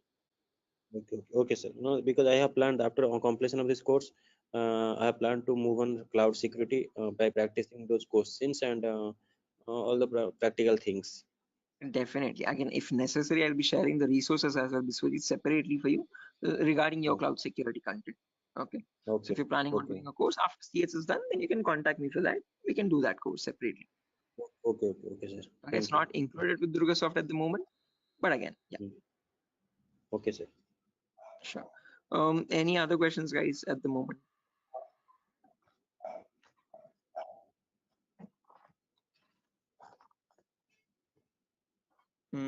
Okay. Assuming there's no questions, guys, I'll be ending the session over here. And yeah, that was great interacting with you guys all, Biswajit, especially with you because you have asked a lot of questions. So I hope everything is clear and you have no more unresolved queries. Okay, And now I understood. I will follow that like recording also. If I got any doubts and demo sessions, I will ask you in the next class. Definitely, sure, definitely. Again, guys, if necessary, here's my contact number as well, 76800697768. If you have any technical queries, you can contact me over here. If you have any queries regarding what other technology we should know. Again, Mamun, as I've mentioned, it's better to have Linux knowledge, Linux commands knowledge, and how to use a Linux operating system, and basic networking knowledge. What are IP addresses, what are IPv4, what are IPv6 addresses. If you do not know these also, as I've mentioned, all these are included in the course itself. So these are the prerequisites which are required. But again, I have included them in the course just in case if you're not familiar with them. Okay. So there's no prerequisite for joining the course. All you need is a good laptop to run the practicals. Okay, minimum requirement would be at least an i3 processor, oldest to oldest i3 processor, and minimum to minimum 6 GB or 4 GB RAM.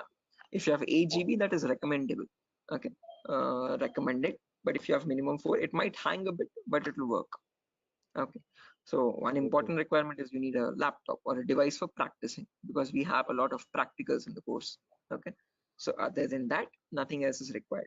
Okay, just interested mindset and a device to practice on. Those are the only two requirements for this course, nothing more. Okay. All right, so yeah, that's it guys, nothing further for the session today. If you're interested to join the course, you can join this from Monday. We'll be having the first class on Monday for networking concepts. Okay, and after that, yeah, tomorrow as well there's another demo session. So just in case if anyone is planning to join the demo again, you can join it tomorrow at the same time. If not, we'll be starting the course from Monday itself directly. Okay, thank you, sir. Okay guys, good day. Thank you for joining the session. It was great interacting with you, and I'll see you soon guys. Bye, have a good day. Thank you, sir. Good night. Thank you guys, good night.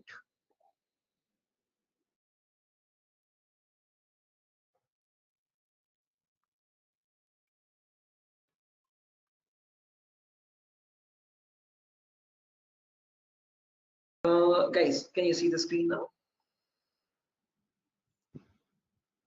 Yeah, I can see you now. Yes, sir. The Yes, it's visible. Sujata, Sogat. Yes, sir, it's visible. Right, perfect. Thanks.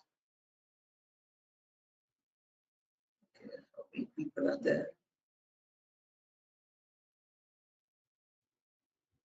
Kiran, Rakesh, Biswajit, Prashant, Shiva, Sogat. Okay, perfect.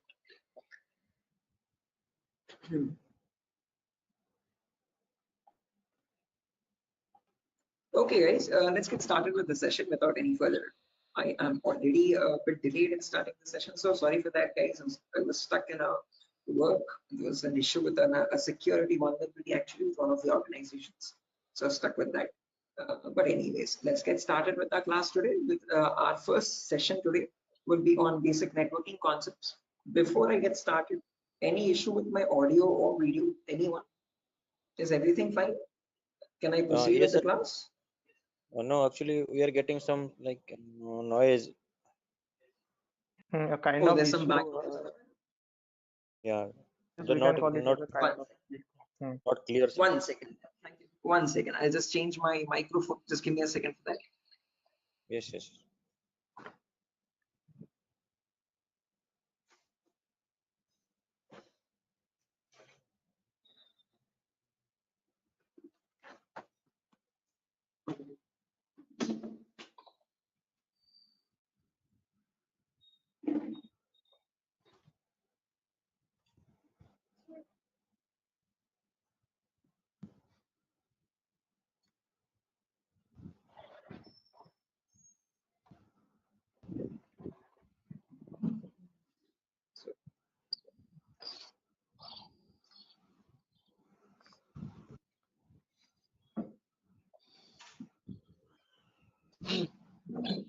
Okay. How does it sound now, guys? It is audible now. Yes, now it is clear. Sort of background disturbance, no kind of issues. Yes, yes. Perfect, perfect, perfect.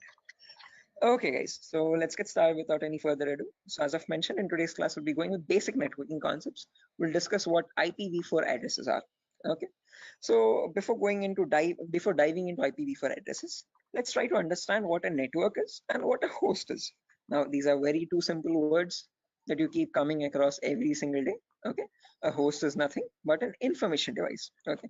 Any information device which is capable of communicating with other devices is known as a host. Okay, it could be a mobile phone, it could be a router, it could be a laptop, a personal computer, or any other device, an information device, okay, which is capable of communicating with other devices. Now, when you have such devices connected to each other, okay, which can communicate with one another, that forms a network. Okay, so a network is a collection of hosts which can communicate with each other and transmit data. Now, just like how we humans communicate with one another, we have our respective names. Okay, I can address you by your name. You can call me by mine. okay, and we can communicate with one another. We have our unique identities, okay. Similarly, these information devices as well have their unique identities, okay. So when they communicate from one device, when it wants to send packet to another device, it has a unique address for each device, okay, and on that address they communicate with one another, and that address is known as the IP address, guys. IP stands for Internet Protocol. This was built by the US military late in the 1950s or 1960s, okay, and there was IP version 1, IP version 2, IP version 3. All these were unsuccessful attempts. They were you could say experimental. What successfully worked out was the IP version 4, and we are still using that in today's world also. IP version 4 in simple terms is Internet Protocol version 4, okay, and that is what we'll be discussing about in today's class, okay. Anyone here who already knows about IPv4 addresses and who's familiar with these networking concepts? No, sir. Anyone? I'm not familiar, but I know the any some, like whenever I was doing programming, networking programming in college days. So since the networking, I know how to join the socket networking programming. I know some networking IP address, and also I've studied through MCA curriculum. So Right. Okay, perfect. No worries, guys. Just in case, even if you don't have any idea, we'll be going from the very basics, okay, from the binary itself, okay, to understand what these IP addresses are. Just as a information question, I just wanted to know if anyone was familiar. If not, also don't worry at all. Okay. So I hope you know why we need IP addresses, guys. IP addresses are nothing but acting as an identity for each device. Just like how we have our names, you can address me by mine, I can call you by yours. Similarly, devices communicate with one another depending on IP address. Okay. Now, how does this IP address look like? Okay. Our names have alphabets in them: SHOAIB, SIVA, Shiva, and so on. So, but IP addresses are completely numeric based. Okay. Specifically IPv4. Okay. IPv4 are completely numerical or decimal addresses. Okay. It's a 32-bit address, first property. Now, what is a bit? A bit is nothing but the smallest data format. Okay. It comprises of either 0 or 1. Okay, and your IPv4 address is a 32-bit address. What I mean by 32 is that it contains 32 zeros and ones like these consecutively. Okay, and these 32 zeros and ones are divided into 4 equal parts. Each part is known as a octet. Okay, octa in the sense 8 bits. Okay, so you have 4 parts, it's 8 bits each. Okay, and each of this is known as a octet. In simple terms, it can also be called as a byte. Okay, and each octet or each byte is separated by a dot symbol. This is how computers know IP addresses to be like. Okay, this language is known as the binary language of zeros and ones, and your computers or information devices all communicate on binary language only. But for us humans, it's quite tough to understand binary. Okay, so we can calculate it now. If you're quite familiar, if you have some experience, you can calculate binary in your mind itself. But looking at it and understanding it's quite tough. Okay, so in today's class, we'll understand how we can convert any binary number to a human readable format, to a decimal number. Okay, decimal numbers are from 0 to 9.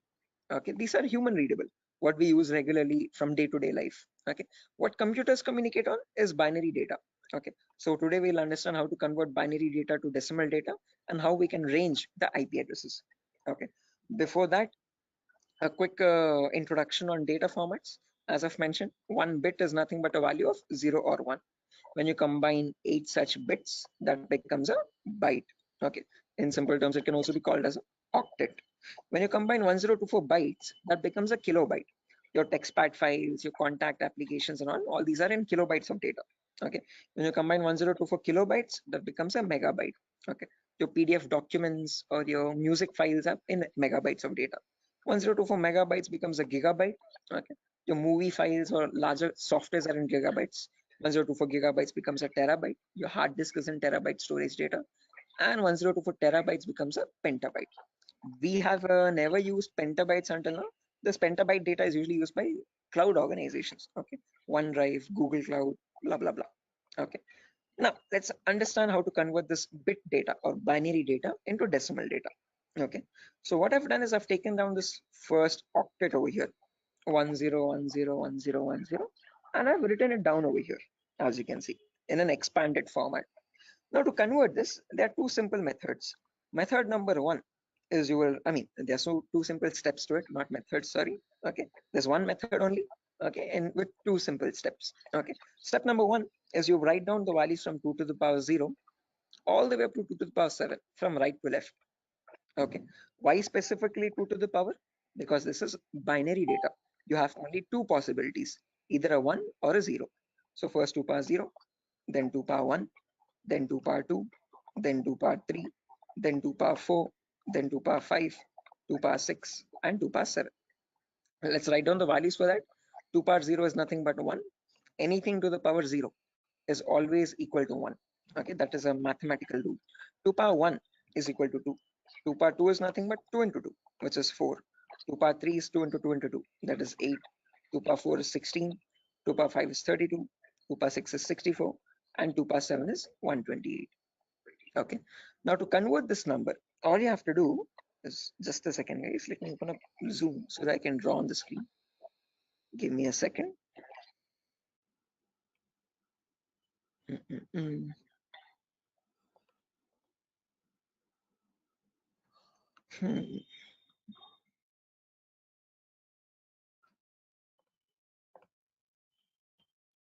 Right, perfect. So when you want to convert any number from binary to decimal, first things first, you have to write down these numbers. Then you multiply the lower number with the top one and add with the next one. As simple as that. Multiply, add, multiply, add, multiply, add. This goes on till the last step. Okay. So firstly, 2 power 0 into 0.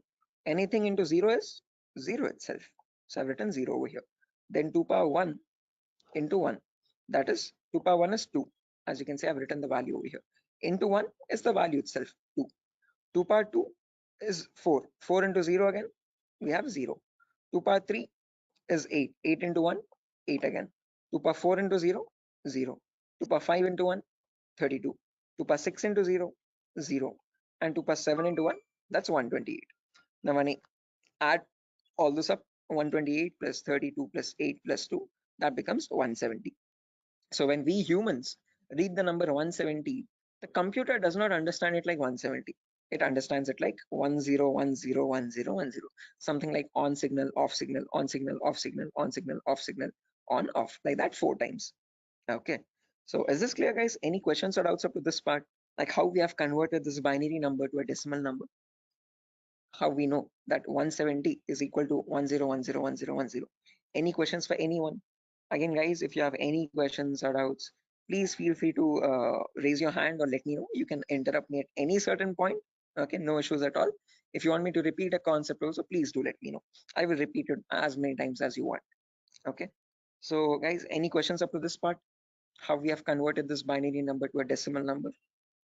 Shiva, Sujata, Bharati, Tripti, Vidyadhar. Who else is there? Hello. Biswajit, Chaudhary, Prasad. Hello. Yeah, Biswajit. Sir, you spoke about binary to decimal conversion. Sorry, decimal to binary conversion. Am I right? No, binary to decimal. I've converted Binary. this number 10101010 to So decimal number 170. all the numbers was converted into binary as a decimal. All the binary number is converted into decimal 170. Right. This specific number 10101010. Okay. How did we do that? We wrote down these numbers 2 power 0 all the way up to 2 power 7. Multiply the lower number with the top one and add with the next one. Multiply and add, multiply and add, multiply and add. And that's how I got the final result as 170. So this 170 in binary is equal to 10101010. Right. Is this clear, Biswajit? Yes, I am clear. I know and I clear. Perfect. If everyone has understood this, guys, I have another number over here, as you can see, 01011010. Can everyone convert this value and give me the answer for that? Take your time. You have the table over here as well. Okay. And as I've mentioned, you need to multiply the lower number with the top one and just go with the next. Multiply and add, multiply and add. Okay. Take your time, guys, and let me know.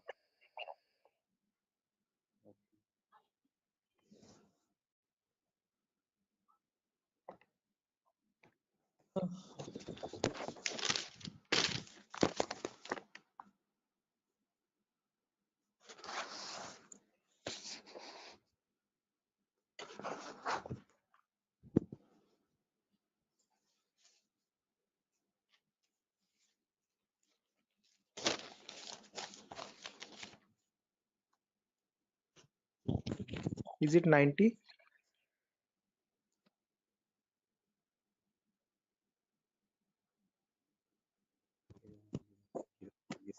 Should be 90. Correct answer, guys. 90 is the correct answer. Anyone else? Sir, are you going to provide us this text file also, or like we have to take notes in means No, no, handwritten notes? definitely. I'm gonna give this file at the end of the class. I'll take down all your email addresses, and on your email, I'll send this document directly. You don't need to take any separate notes, guys. I'm gonna send this document file. Just in case, as the class goes on, if you want to take down any running notes to note down any important points also, you can. Okay, but all these documents, all these notepad files will be given to you directly. Okay, so yeah, guys, I've received a correct answer from a lot of people over here.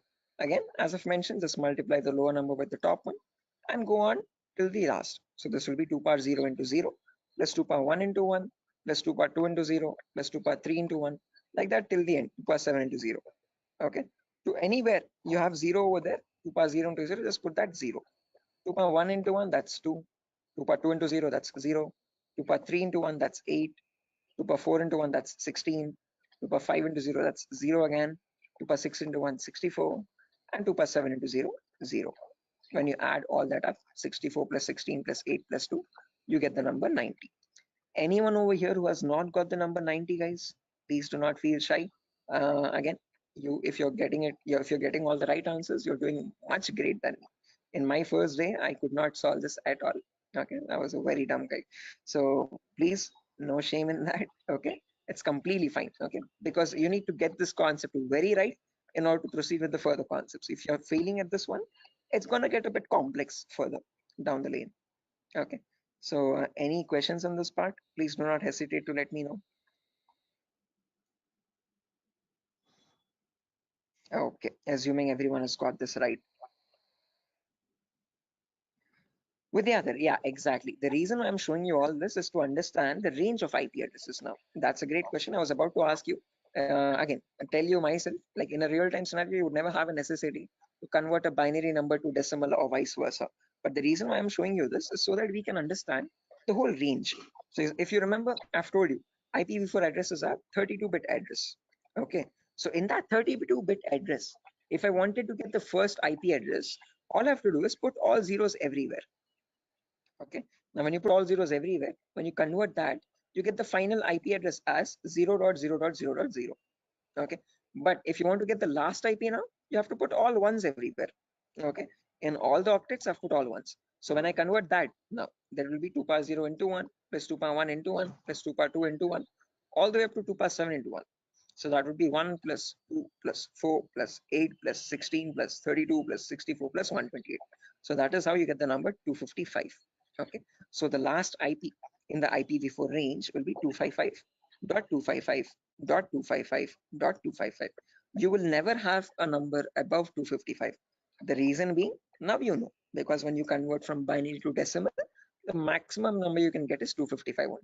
So you can never have an IP address like 300.250 or 700.150, something like that. Okay, that's an invalid IP. Okay, whatever IP addresses you have, those numbers will always range between 0 and 255. Okay, is this clear, guys? Everyone, why only specifically 255? Yes, yes. Any questions to this part? Perfect. No, this is Now the maximum. Maximum. Yeah, guys, was someone asking a question?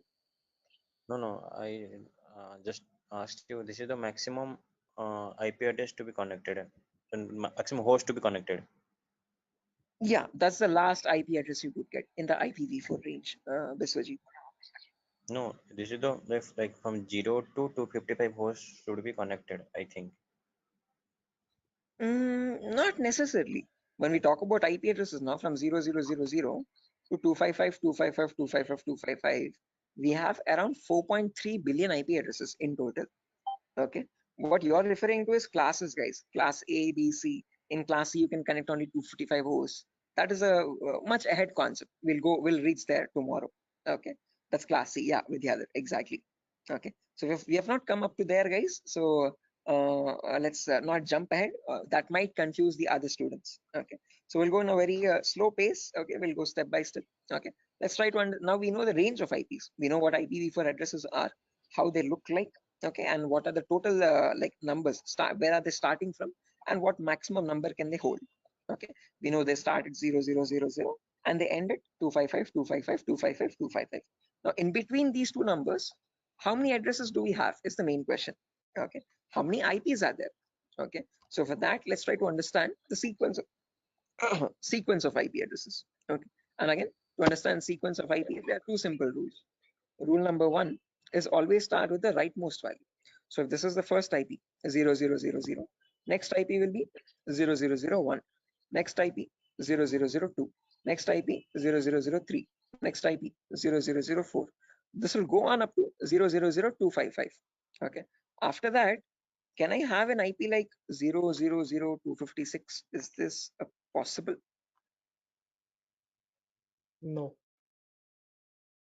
Yes, this is not possible because 255th is the last IP that you can get in any octet. You cannot get a number above 255, guys. It is a very golden rule that you have to remember. Okay. Now, once this octet has reached the maximum value, there comes the rule number two. Only after the rightmost octet has been completely filled, then go to the left value. Okay. And after going to the left value, reset the rightmost value back to 0. Okay. What I mean by that is now this is completely filled. So now this left value 0 changes to 1. Okay. And the rightmost value 255 again resets back to 0. Okay. So next IP after 000255, next is 0010. Now don't directly jump from 0010 to 0020. That is wrong again. Okay. Rule number one, always go with the rightmost value first. So after 0010, you have 11, then 12, then 13, then 14. This goes up to 1255. Okay. After that, 20, then 21, then 22, then 23. Then you have 2255, then 30, 31, 32, 33, then 3255. Like that, it will repeat again and again and again. And somewhere you'll have 2550, 2551, 2552, 2553, 255, 255. Now, both these octets are filled, guys, as you can see. Okay. Again, rule number two. Once the Sir, rightmost octets are filled, what yeah, it signifies? those are the IP addresses, guys. Okay. So those are the IPs that devices can get in total. Okay. Okay, sir, continue. Right. Again, doesn't signify anything. I'm just showing the sequence of IPs. Okay. How do IP addresses progress from one another, one after the other, one after the other? Okay. Like after number one, you have number two, number three, number four. Like that, I'm showing you how IP addresses cycle one after the other. Okay. After 255, 255. Yeah. Is this class C or class B? This is the whole range of IP addresses. We have not come to classes, so forget that classes exist for the time being. Okay, I have not discussed what classes are. Okay, I have not discussed. I have not brought up the word class. Okay, so for the time being, just forget the word called class. When I come into it, then get reminded of it again. Okay, Biswajit, do not confuse yourself. I am right now just telling you how IP addresses progress from one after the other. Okay. So I'm just telling you what is the first IP. After that, what is the next IP? After that, what is the next IP? After that, what is the next IP? As simple as that. Okay. So after 00255, now this is completely filled. This is also completely filled. So now this 0 changes to 1. So after that, 0100, 0101, 0102, 0103. Then you have 10255. Then after that, this 255 becomes 0 and this 0 changes to 1. So 110, 111, 112, 113, 11255. Like that, the cycle repeats again and again and again. And somewhere you'll get 01 255.255. Just like how we had 0.0255.255, you have 0.1.255.255.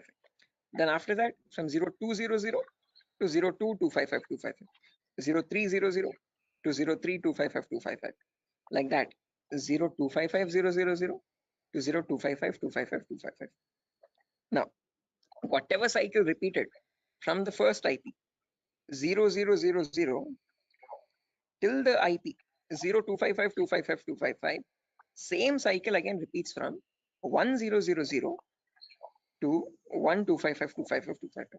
Same repeats from 2000 to 2.255255255. Same from 3000 to 3.255255255. Finally, from 255.000 to the last IP 255.255.255.255.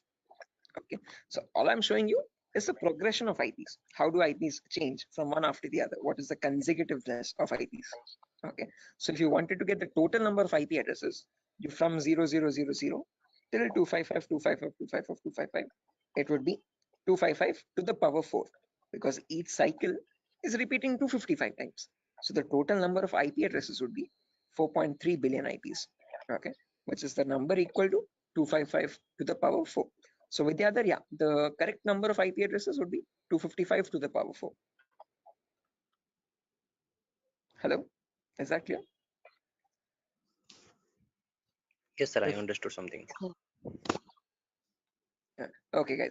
Until this point, any questions, guys, for anyone? Again, do not get confused, guys. This is just to show you the sequence of IP addresses. In a real-time scenario, you would not need that anywhere. I'm just going very theoretically to get you familiar with the foundational concepts, like how IP addresses are built, how do they look like, what is the sequence of IP addresses, and so on. Going very basic. Okay. Sir, So, sir, you told. Hello. yeah, Biswajit. Sir, you told that 4.3 billion IP addresses. That means, sir, I did not get it actually. That, yeah, again, how many IP addresses are there, Biswajit? If you remember, each octet is cycling 255 times. Okay, so this first octet, rightmost one, is going from 0 to 255. Okay, after that from 10 to 1255, again 255 times. So like that, each octet is cycling 255 times. So there are 4 octets now. So 4 octets in the sense 255 into 255 into 255 into 255. Basic permutations and combinations. Okay, and when you calculate that 255 to the power 4, you get the number 4.3 billion. Okay, so that is how we got that number. Is that clear, guys? Okay. Hello? Yes, sir. Yes, sir. I Yes, sir, understood. clear. Right. Perfect, guys. Now, my question to you guys is, in today's world, in the era of 2022, are 4.3 billion IPs sufficient? No. No, Anyone? sir. No. No, sir. Definitely.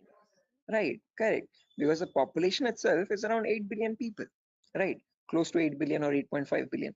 4.3 billion IPs are nowhere sufficient at all. Okay. Again, each person might use multiple devices in the network also. Okay. So that is why, to come up as a solution, they made these IPs into 2 different parts. Okay. Solution number 1 was they divided these IPv4 addresses into again 2 categories. One, something is known as public IPs, and there's another category called private IPs. Okay. This categorization, okay, or division of IPv4 into public and private IPs is known as NATing, network address translation. Okay, when they knew that this solution is also not working out, this might also still cause the IPs to go extinct, then they came up with another set of IP addresses known as the IPv6 address, guys. Okay, so not just IPv4, there's another version as well called IPv6 address, and these are 128-bit addresses. What we are seeing until now is just a 32-bit address. 128 in the sense 4 times the size, bit length size of IPv4. Okay, but in that you have trillions and trillions of IPs. Okay, not billions, but trillions. Okay, so we'll discuss IPv6 on a later date. Okay, but in today's class, we'll end it with public and private IPs. So let's try to understand what these public IPs are and private IPs are. Okay, so public IPs are the IPs given to you by your internet service provider. So in our home, we might have different broadband connections. You could be using Act FiberNet or Airtel or Tata Docomo or BSNL. All these people are providing you the service of internet. Hence, they are known as ISP, internet service providers. Okay, they give you access to the internet by giving you a public IP. Okay, so to your home, you might have a router. Okay, that router might be getting a wire from the outside. Okay, that outside wire, that cable is nothing but giving you the public IP. Okay, so if you want to check your public IP, you could just go to the browser, and in the browser you could just search what is my IP. What is my IP? And from that you get an IP address over here. If I click on the first link in the browser, you can see I'm getting my FiberNet from Act Fiber Beam. My location is Pedawalter, Andhra Pradesh, Vishakhapatnam. Okay, so this is my public IP. This is the IP I'm using from my ISP to access the internet or to take the Zoom session. Okay, locally in my network, now I have multiple devices. I have my phone, I have my laptop, I have my smart TV, I have my smartwatch, and so on. So these devices internally or locally also need IP addresses. What they use in a local network, in an intranet, is known as a private IP. So private IPs are the IP addresses provided locally in a network. Okay, so this can be given manually by you, by the network admin, or they can be given automatically as well from a DHCP server. Now, don't worry what this DHCP server is. We'll discuss about it in tomorrow's class. But one important thing to note is public IPs are used for connecting to internet. Private IPs are used in a local intranet. Intra is nothing but a local network, a small indigenous your house network or home network. Okay. So if I just draw this out to show you much clearly, let's say over here, this is my ISP. I hope the drawings are visible, guys. This could be my ISP, internet service provider. Okay, and I have my house over here in Vishakhapatnam somewhere. Okay, in my house I have multiple devices. I have my phone, I have my laptop, I have my smart TV, and I have my Wi-Fi router also. Okay, this router is getting a connection from the ISP outside externally. Okay, this is nothing but my public IP. Okay, this is the public IP part. Oh, sorry, public IP. Okay, on the intranet locally. Now these devices, every device will be connected to the router internally. Okay, by giving the correct Wi-Fi router password. Okay, and these devices will get the private IPs. Okay, my phone will get one private IP, my laptop will get a different private IP, and my smart TV could be getting a different private IP. Each of them will be unique in a local network. Okay, so this is where public IPs come into play, and this is where private IPs are used in a local network. Is this clear, guys? Any questions up to this part theoretically? Hello? Public ISP, private. Okay, sir. Any Just questions, guys? sir, actually, internet, just Yeah, internet is what you connect to the World Wide Web. Okay, whenever you're opening up your browser and connecting to any public website, okay, that public website is nothing but the internet facing site. Okay, your google.com or your yahoo.com, youtube.com, all these are public addresses. Okay, private IPs are the local IPs. So your inside home network is a private IP network, and that private network is known as the intranet. Okay, and this is the intranet, INTRANET. Okay, intra is nothing but local network, and this is the internet. Okay, is this clear, guys? Sir, Any I questions have or a doubts up to this? question. Yes, please go ahead, guys. Sir, why they have been given private IPs? Like they are also connected with internet somewhere around. Okay. So, like, why they have been given private IPs? They should be public, right? Which ones? I didn't get your point. Who's Like asking the question, guys? the devices which are in the home, they are in private IP, right? So somewhere Yeah. around they are also in connection with the ISP. So they should Okay. be public, you know. They should also be public. Yeah. So good question, Tripti, I guess. So whenever now let's notice over here. Let's say I have one phone over here and I have my laptop over here. Okay. let's say my brother's using my phone at the moment. Let's say this is my phone. I'm browsing Facebook from my phone. My brother is using his laptop and he's also browsing Facebook. Okay. Now each of them, when they want to connect to the internet, okay, they will use the public IP. One, let's say this public IP is something like, let me draw this out. Yeah, annotate. Let's say over here, my public IP is something like 1.2.3.4. Okay. Now, whenever we want to connect to facebook.com, we will use our public IP that we are getting from our ISP 1234. And using that IP, we will go and contact Facebook. And from Facebook, we will load our pages, internet or our Facebook feed or whatever it is. Okay. Now, let's say I am also browsing Facebook. My brother is also browsing Facebook from the same public IP. Now, how does Facebook know how to send my data to my phone exactly and my brother's data to the laptop or computer he is using? Okay, up to public IP, it will reach a router. But from the router, how does the router know which is the device which is holding my phone and which is the device which is holding my brother's laptop? That is where private IPs come into play. Okay, because my phone has a unique private IP where I have my account and my brother's laptop has his own unique private IP where that system has its own private unique address again. Okay, so private IPs are used to identify a device in a local network and send the packets exactly to that device. Are you getting the point, Tripti? Yes, sir. Got it. Okay, so public IP is used to give you access to public services on the internet. Okay, but let's say in a local network, so when you're connecting to your Wi-Fi router to access facebook.com, your packet from your phone will always reach router first. From the router, so sorry for that, from the router it goes to Facebook server, public server. But when it is coming, when the response is coming back, it comes to router with the public IP. From that public IP, how does it know where to go? How does it know which device to connect? Because in your same Wi-Fi network, there can be many devices, multiple devices at the same time, right? For that local network connection, there is where we'll be using the private IPs importantly in a local network to give identity to each device in a local intranet private network. Is that clear, guys? Yes, sir. Right. Sir, I have a Perfect. question. Yes. Sir, can we change a private IP address by ourselves? Yes, you can. Private IPs are in completely your control, and you can modify them according to your choice. There was another question in the chat. But why you be subnetting?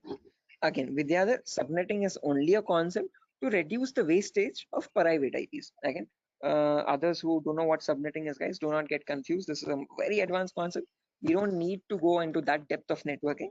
Okay, but subnetting is where you can divide one class into multiple classes. So Vidyadhar, just to give you this answer, okay, others, just ignore this. Okay, this is you could say gibberish for you for the time being. Okay, so Vidyadhar, let's say I have 50 devices in my network, but I'm using class C.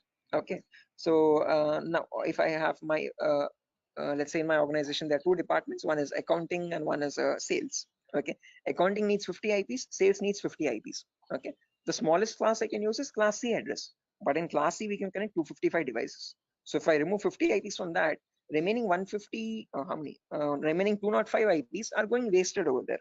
So what I can do is I can break that class C into much more smaller subnets. Okay, so I can make it into two subnets where in each subnet I have again 122 devices. Okay, if I want, I can break that into 4 subnets again, where each will have again 64 IP addresses.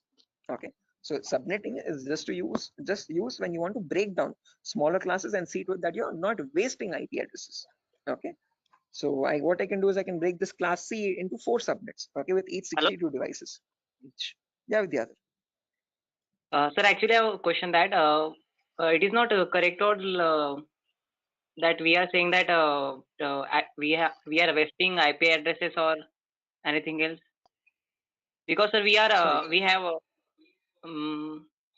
many IPs. We can use it. You can, you definitely can. Okay, but just to So then not why get confused, let's say. IP addresses are wasting? Sorry. Well, let's say Sir, you we have can, yes, 255 different networks, guys. Okay, you have yes, sir. 255 departments. Okay, so for each department you have allotted each network 192.168.0, 192.168.1, 192.168.2. Okay, like that, and in each network you're only using 50 IPs there. Okay, Now let's say you wanted another department, 256th department there. Okay. Now can you use any of the previous networks? Because all of them are already used up from 190 to 160, 0th network till the 255th network. Now if you want to add the 256th network with another 50 IPs or 100 IPs extra, then what will you do is my question. Okay, sir. Okay. Are you getting my point? Yes, sir. Okay, so just like that, it's not like you're spending money or anything, or no, you're not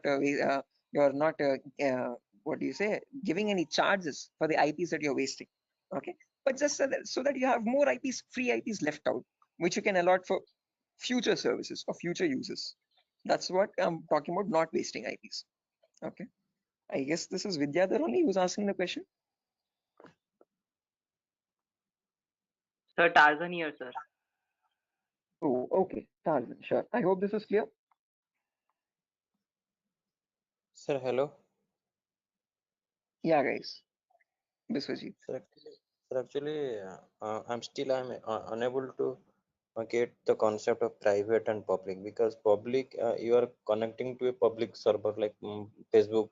You all are connecting to Facebook. So Okay. and they One are second. trying to access. Uh,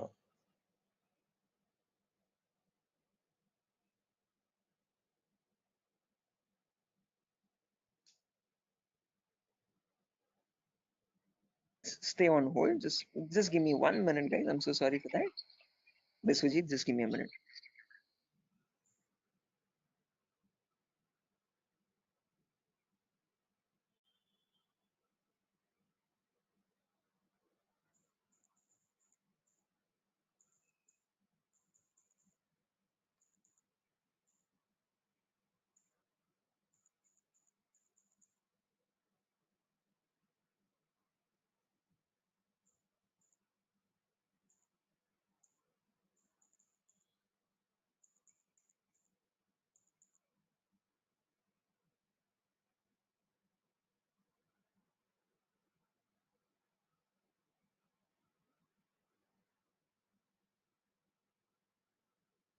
Guys, can you hear me now? I'm so sorry, guys. The Vinayaka Chaturthi thing.